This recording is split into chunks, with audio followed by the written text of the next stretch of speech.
All right, this is probably a really good sign for Georgia. We're only 3 practices into fall camp, but if you are over on Dog Post, what I'm about to tell you is what I think you should really be sort of excited about as it relates to the Dogs this spring and this fall.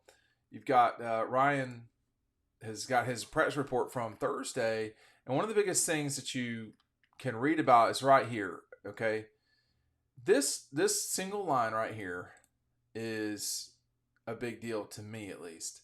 Dylan Fairchild was working as the backup left guard. Uh, why does that matter? Well, I mean, in theory, that means you have at least 6 guys that you know are capable of starting on your offensive line right away. Jared Wilson's going to come in for Cedric Van Pran, so he would be a starter. You got Fairchild, Truss. Well, let's just go left to right. Green, Morris, Wilson, Routledge, Truss. Fairchild played a lot. A lot of people really thought he had a good 2023. So if he's lining up in second team, then I think you're doing okay. Monroe Freeling was back there as well at right tackle. And I think one of the things that you really want as a football program is a really strong line of scrimmage. If you've got that, that's a great indicator of where you're at already. But that was something that we talked about over on Dog Post, behind the scenes premium report from Ryan, and I'd be excited about that. I think it's a really good sign for Georgia if you've got a very good player who's lining up as a second string guy. Now, the caveat, which I always feel like I have to explain, is this is the second practice of spring. It doesn't mean that he's staying there. It doesn't mean he's there all practice. I mean, guys rotate. But Fairchild started, I'll look it up as I talk, but Fairchild started quite a few games this past season in Georgia. So it's not like he's just some clown or something like that. I mean, there's been a lot. He's a pretty good example, actually, of guys that just, they don't make an immediate impact. So you sort of forget that they're there. And then all of a sudden they come along and you're like, wait a second now, where did this come from? Well, I mean, development, and that's just all there is to it. Let me look. I'll look over here while I'm actually for the starting lineup stuff because I know where that is. But I think for Georgia, when you've got all the stuff lined up at quarterback, and you've got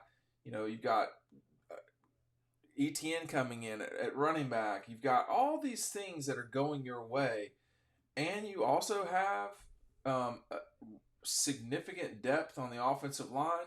I mean, to me, that's the number one thing you want to look at for any program. Where are they at on this line of scrimmage? Specifically, where are they at on the offensive line? In this case, Dylan Fairchild started the last 9 games of the season. And now he's, now we'll see how long this lasts. Now he's a backup. I mean, I don't know about that. So, but it does show you I said 9. It was 9 games in a row. And then the SEC championship game, he did not start because I think Mims came back at that point. Truss was also starting. So Georgia last season started probably 4 different lineups. They had 3. They had 3 different starting lineups on the offensive line a season ago. Routledge didn't start at right guard one game, but it was Green. It was Green and Van Pran. They started every single game Georgia played last season. And then, of course, at right tackle and left guard, they had some issues when Mims went out. And then I just say, I mean, Tate Raj would have started every single game had he not, taken the Tech game off. So that was probably getting him ready for the Alabama game. But of the group during the bulk of this season, it went Green, Fairchild, Van Pran, Routledge, and Truss. You're replacing one of those guys. That's it.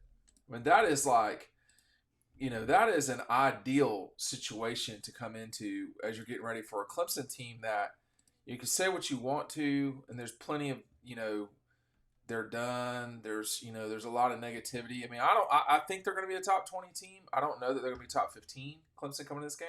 So, but they have always had defensive linemen.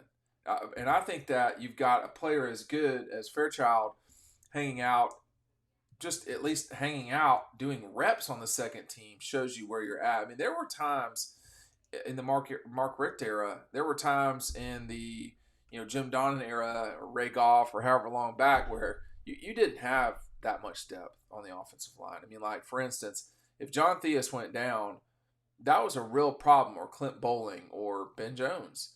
In Georgia's case now, they did lose a first-round draft pick for most of the season.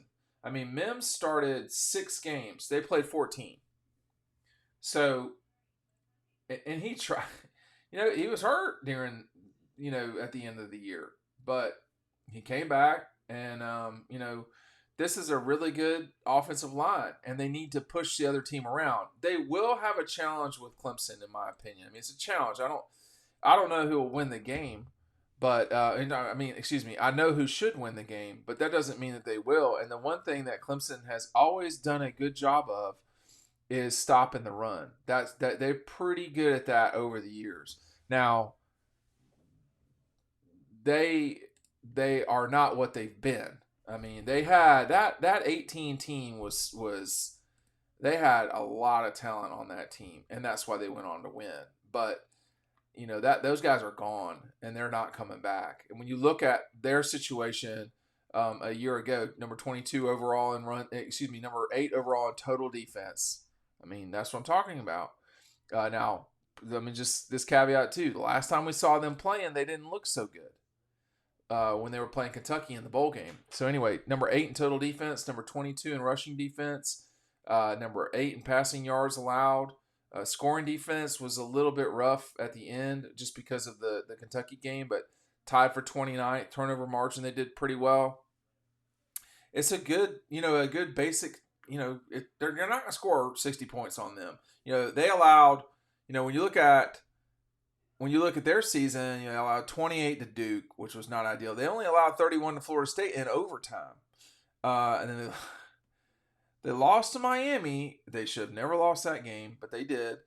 And then 24 on NC State, beat them by scoring 24.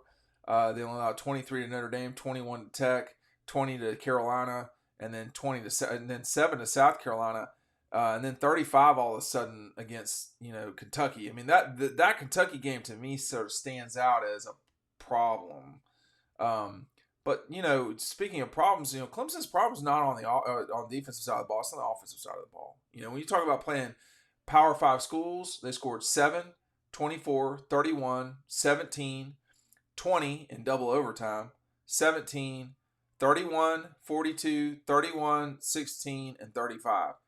Like, there's way too many non-20 scores. The Duke game, I don't remember the Florida State. I think that was just they scored 24 in regulation. So the Duke game, the Wake Forest game, the Miami game, the NC State game, the South Carolina game. That's 5 games in a 13-game season where you're not scoring more than 20 points. Like, that's not going to cut it against a Georgia team that is pretty ridiculous in terms of scoring allowed. So if you're having a hard time scoring, you're going to have a real problem. And when you look at scoring offense, Clemson's not averaging 30 points a game. That's the problem.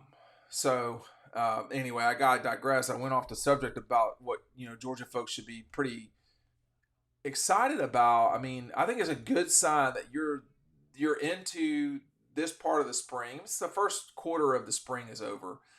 First 20% of spring practice is over, and you have at least 6 offensive linemen you can play winning football with. I think it's more than that, frankly. I mean, we're not talking about Freeling. I don't think everybody who started for Georgia is not back next season, obviously, because Cedric's not back and Mims is not back. But Truss is back, Fairchild, Tate Ratledge. I said trust Green, which helps you a lot. I mean, Green locks down left tackle. You don't even have to think about it. Can can Truss get you where you got to go on the right hand side with Ratledge? Can he team up with him and they be as dominant as you'd like them to be? The other thing that Fairchild's was not with the ones because Michael Morris was with the ones. Let's not skip that part too, although I've managed to do that until the end of the video. I mean, that you've got some bruisers on that interior. Tate, obviously, and Morris and Wilson. Those guys are going to be bruisers. But Georgia really took advantage of Tate and Marius on the right hand side of the line this past year, and I think that it's a good sign that Fairchild is not with the starters because he'd be a pretty good starter considering he started half the season.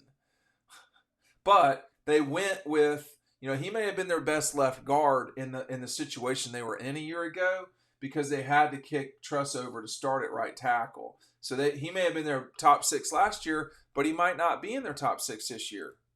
Or top 5 this year. I don't know. And we're just going to have to see. But I think it's a great sign for the Dogs. Thanks for watching.